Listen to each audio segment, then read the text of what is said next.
We do not know why we are here. We do not know when it will be safe to go outside. We only know that day is not this day. Karibu tena ndani ya ulimwengu wa vibanda umiza, na leo tunaingia moja kwa moja na kwenda kuvunja episodi ya 4 season ya 3 ya TV show moja ya kibabe inaitwa Silo. Na utamu wa Silo ni kwamba washikaji au waandishi wao wanajaribu sana kutupa majibu ya maswali mbalimbali ambayo tumeyaona kuanzia season ya kwanza pamoja na season ya pili.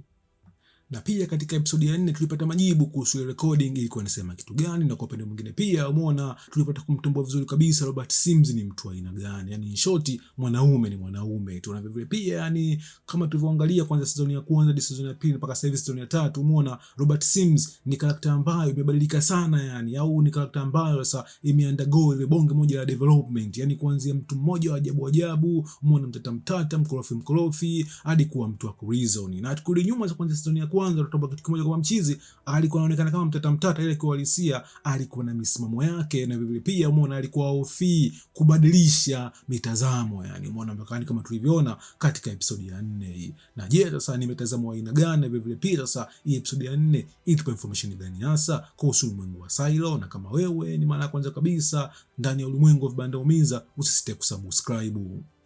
Na kama tulivyoona katika season ya 3 tunapata story kuu mbili, story ya past mnamo miaka 352 iliyopita pamoja na story ya present. Na story ya past inajaribu sasa umeona kutuelezea ni jinsi gani watu wa nyuma waliamua kutengeneza Silo na kwa nini. Na hadi sasa tupo katika process ya kujua jinsi gani Silo ilitengenezwa na kwa sababu zipi. Na tuingia moja kwa moja sasa katika past miaka 352 iliyopita tuliona Helen pamoja na Daniel waliamua kurudi nyuma. Sasa umeona katika sehemu ambayo Steve alikuwa anakiishi, umeona kwa nia ya kuipata ile recording. Ile kwa bahati mbaya walivyorudi, umeona nyumba nzima ilikuwa imeharibiwa vibaya, na kwa bahati mbaya ile recording ilikuwa haijulikani ilipo. Na tunaona hapa Helen pamoja na Daniel walikuwa akipanic kinoma, maana wajua afanye nini na akasikia kitu kimoja kwamba maybe Steve alikuwa ameuawa na watu wasiojulikana.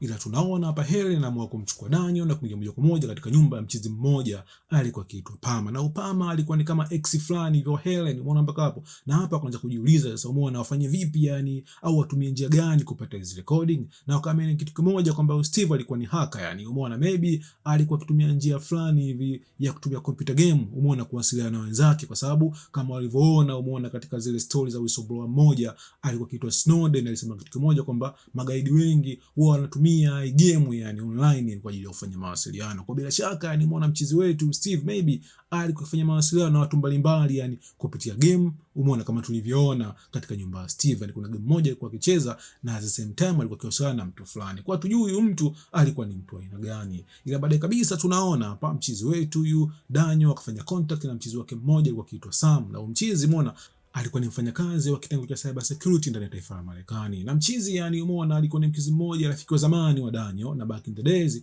walikuwa wote katika bendi na bendi hii walikuwa wakipiga cover ya muziki fulani vya 80 ya miaka 80, umeona mpaka hapo. Na mchizi akauliza kitu kimoja, kwa nini mtaka mjue hii siri, na ni siri fulani ni nzito kutoka jeshi la Marekani, umeona mpaka hapo. Na Daniel akasema kitu kimoja, bwana, hii recording ambayo nahitaji ni recording fulani ambayo nilisikia kutoka kwa dada yangu anaitwa Charlotte. Na hapa ndo nakuja utamu wa Silo. Silo kama Silo mara nyingi anajaribu kutupa majibu ya maswali mbalimbali. Na hapa sasa ndo tukajua kitu kimoja kwamba ile recording ile umeona ndani yake kulikuwa kuna information moja muhimu kinoma. Na information ilikuwa ni Charlotte akisema kitu kimoja kwamba zile ndege zile umeona wakiwa juu kabisa katika ile anga mpakani kati ya Kazakhstan pamoja na Iran, ni kwamba sasa umeona mapilot walikuwa hawana uwezo wa kuzicontrol hizo ndege, kwa sababu kuna watu ambao wako nje kabisa ambao walikuwa wakitumia kompyuta kuzicontrol hizo ndege, umeona mpaka hapo. Kwa kitu kimoja ni kwamba sasa umeona yale mauaji ya wanajeshi, mauaji fulani ambao walipangwa na watu kutoka nje, umeona mpaka hapo. Na inavyoonekana sasa sababu kubwa kabisa ya kudowngrade vifaa vya mawasiliano vya electronics ndani ya hizo ndege ilikuwa ni kurahisisha hacking process, umeona, ya hizo ndege. Na kiuhalisia kwa maengineer kama sisi ni kitu fulani cha kuogofya kinoma. Mtu anakuwa na uwezo wa control, umeona, mfumo fulani kwa automatic ndani ya gari yako au ndani ya nyumba yako, ni kitu fulani cha kuogopa kinoma.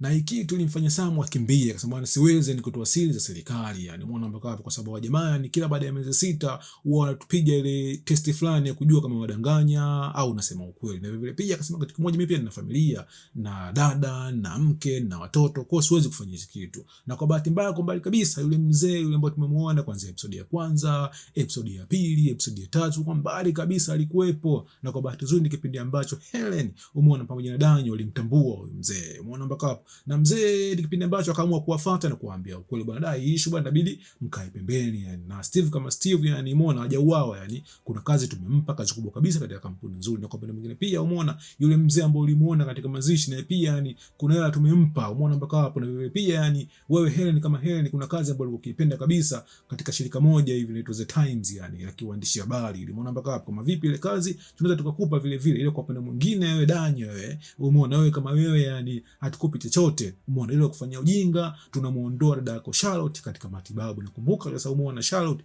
alikuwa katika hospitali moja kubwa sana ambayo yeye kama yeye hawezi kuiafford, umeona mpaka hapo. Na hicho kitu kiliwagawa sana yani Helen pamoja na Daniel, na kaishia kugombana yani.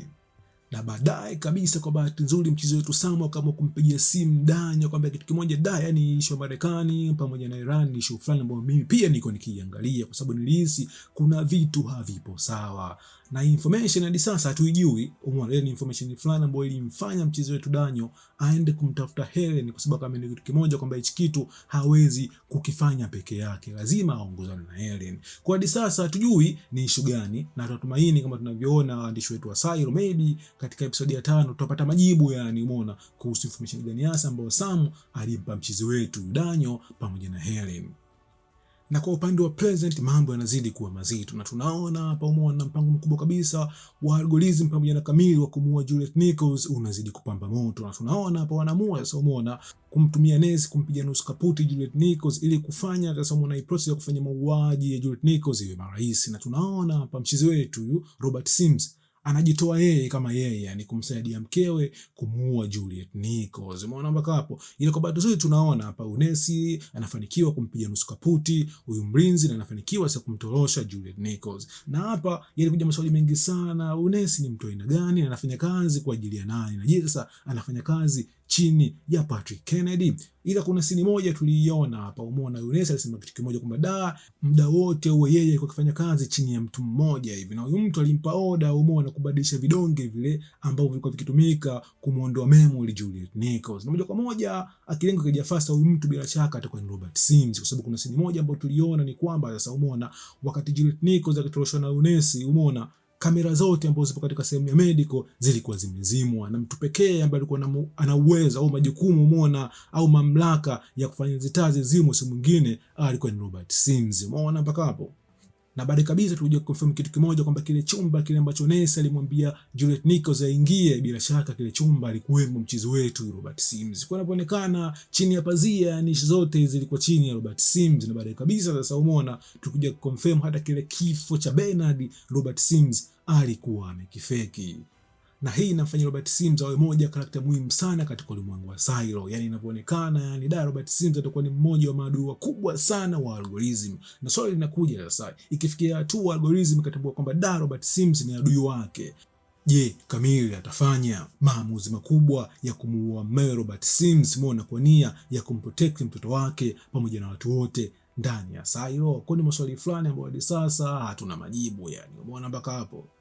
Na baada kabisa tulimwona Paul Billings hapa akijaribu kutafuta ukweli kuhusu kifo cha Ola, na daktari akasema kitu kimoja kwamba Ola hakuuawa na sumu ya panya, ni kwamba kuna mtu sasa alitumia nondo ya ujenzi akamuua Ola na akauchukua mwili wake na kupeleka moja kwa moja katika pande za mines. Kwa inapoonekana ni kwamba kama ni mwanzo kabisa ni kwamba sasa umeona mtu yoyote ambaye anaingizwa ndani ya mines eza anaingia kule kwa ajili ya kujificha au anaingia kule kwa ajili ya kupotezwa. Kwa hiyo kitu kimoja kwamba mwili wa Ola haukutakiwa kuonekana sehemu yoyote, yani utakiwa kupotezwa. Na je, sasa ni nani ambaye kamuua Ola? Na tukaona hapo Billings alijaribu sasa kuangalia nani ambaye kamuua Ola. Kwanza kabisa kaisi maybe umeona anaweza kawa boyfriend mchizi mmoja kwa kitu Mike Davidson, na vile pia kaisi maybe anaweza kawa Glenda, kwa sababu Glenda alikuwa ni mpinzani wa Ola, kwa sababu Ola sasa alichukua kazi ya Glenda, na vile pia Ola alimchukua boyfriend wa Glenda, huyo mchizi alikuwa kiitwa Mike Davidson. Na vile pia yani tunahisi maybe anaweza kawa Eddie, umeona mchizi mmoja ambaye tulimuona katika episode ya kwanza ambaye alikuwa na ugomvi ugomvi na mdada anaitwa Ola, na vile pia Eddie huyu ni baba wa mdada anaitwa Glenda. Kwa hatujui